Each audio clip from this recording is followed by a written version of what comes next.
Hi, welcome back to the Spangler Show. This is episode 6, and so glad you could be here with me. Today, in this episode, we will be talking about a movie that came out over 50 years before I was even born. This movie came out in 1937. It was the first of its kind, and that movie is Snow White and the Seven Dwarves. Snow White and the Seven Dwarves was the very first full-length animated movie, and so it was created by the legendary Walt Disney. And if it had not done well, we probably would not have all of the great animated movies, although we would not have all the terrible ones too. But it still is a massive plus that this movie did well.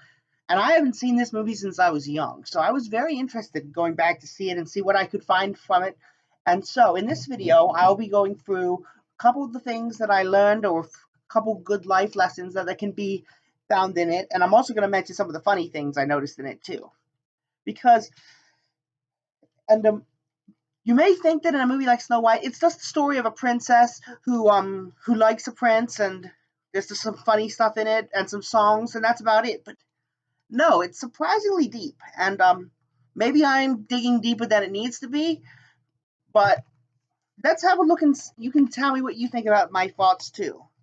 So, first of my amazing points, well, I don't know if they're amazing, but first of my points is the connection between Snow White and the dwarves. Now, poor Snow White, she is forced to work as a maid by her evil queen stepmother, and then she has to run away because the queen tries to have her killed by the huntsman. So, Snow White runs away and finds this cottage. And she decides to start helping and cleaning in the cottage. And I just love Snow White's interactions with the dwarves, but also just the fact that I'm not gonna even talk about how she just walks into their house, but once they meet her, they grow to love her, and she helps them. Snow White is able to show the dwarves everything that they need, and to show, because the dwarves lived in a messy house. It was a messy. They didn't even know what washing their hands was, and I know that's a real no-no in these COVID days, but they had no clue about washing hands. So Snow White shows them all what they need to do and helps them to have a better life. She also shows them love unconditionally, and they return in the same manner. Well, not grumpy immediately, but eventually he comes around. Number 2, the dwarves and their personalities. Now, you know me, and I'm someone who is really interested in different people and their differences, and I love people with no matter who they are or how God made them. But the dwarves are very fascinating because each of them have a particular personality, and their name is similar to their personality. But almost all of these personalities are negative, with the exception of Happy, and Doc would be a positive personality, but he is also shown as being very nervous and a sort of speech impediment too, which is fascinating that each of these dwarves were not like typical people. Although, correct me if I'm wrong, but I'm pretty sure Snow White never actually refers to them as dwarves. And when she refers to them as their name, when she first meets them, she doesn't give any negative connotation to it. Even when she's meeting Grumpy, she's like, and you must be Grumpy. She doesn't care that that's his name. She doesn't care that the one sneezes a lot or the one's lazy. She just loves them for who they are. And the dwarves see that, and they react very warmly to her. And not just because she's making them pies, but because she treats them with love and respect, and they treat her with love and respect. Now, I would be remiss if I did not talk about the evil queen. And it's fascinating what she is doing, because she wants to be the most beautiful person in the world, and she wants to stay that way. She is so willing to be the most beautiful person that she makes herself ugly so that she can be the most beautiful. Now that seems a little crazy, but that's what she basically does. She puts on an ugly disguise so she can become the most beautiful. And I wonder, in our lives, what are we willing to do sometimes because we want something to go our way? Are we willing to just make a mistake or do something that we're not supposed to, and just think it will get us to the end. No, two wrongs never make a right. But that's what the queen thought. And so when she comes to Snow White, she tells her that she has a special apple and it'll make her dreams come true. And Snow White takes it. And I think it's interesting. Snow White never has any doubt about taking the apple. She just believes this woman from the moment she meets her. And there were signs that this woman wasn't who she's supposed to be, especially all of the animals who had been like Snow White's BFFs warned her. They all came at the woman and tried to stop Snow White.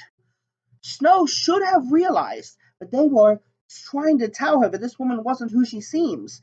But Snow White didn't get this. And then she led the woman into a house after the dwarves told her not to talk to anyone. And then she was told even more about what the apple did. And that was when she bit into it. And ironically, the apple did ring true because her dream was for the prince, and she does eventually end up with the prince. But this was not the way to go about it. She was doing she was causing herself and her friends a lot of pain just because she was tempted. And that's what temptation does to a person. It traps you in something and then you can't get out. And like we and so and but I just love it. Sorry, I just had a couple thoughts in my head. I was trying to figure out which thought to say. So the queen, so Snow White is dead, and but the dwarves love her so much that they can't even bear to bury her, so that they put her in the woods. That's just the love. They have such dear and sweet love for Snow White. That's just totally beautiful. Now, I know when you think of most Disney movies and you think of the villain, usually the hero or the prince or the princess, are the one who defeat the bad guy. That's not what happens in this movie. Although the queen meets her end by lightning, who is it that goes after her? It's not a prince. He doesn't come around till later. It's the dwarves. The dwarves, in one of the most serious / silly scenes, jump on deers and ride off to stop the queen from getting away. And it's interesting. While in other scenes in the beginning of the movie, you usually see Dopey being silly or sneezing really loudly, or Bashful turning 3 shades of red, or Doc stuttering over his words. You don't see any of that in this scene. What you see are like 7 swordsmen from Lord of the Rings riding off of the battle to stop the enemy. None of the negatives are there. These aren't warriors. These are miners. These are simple miners that just enjoy living in the woods and eating gooseberry pie. But when it came time to it, they would do anything for their Snow White, and that's why they followed the queen, and they proved that they were true friends to her. They loved her through it, and they were willing to do whatever they needed to stop the queen. And the last point that I'm going to say about all this is that Snow White came to the dwarf's cottage because she was running away. But she did a lot of good there. She was able to help the dwarves. She showed them love and kindness that they may have never gotten before. And she was just a blessing to them and in their lives. And I wonder how many times do we do stuff for other people and we don't even realize that we have been a blessing to them. And maybe sometimes we need to do more for others.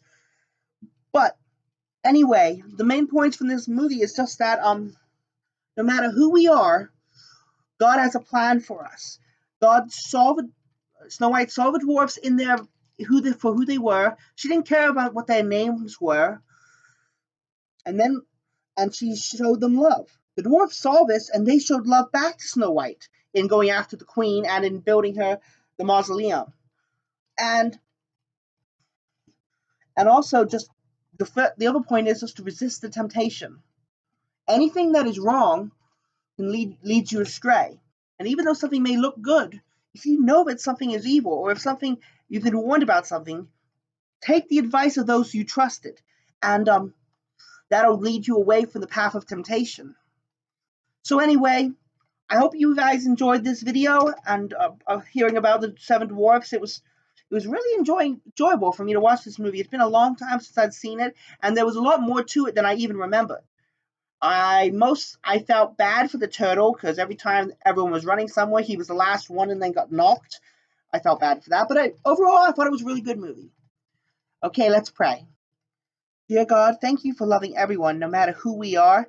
Thank you for seeing us through all of our faults and weaknesses. Thank you for loving us and help us have the strength to resist temptation and to love others in everything we do. May God bless you all. Have a great day. Don't forget to like and subscribe.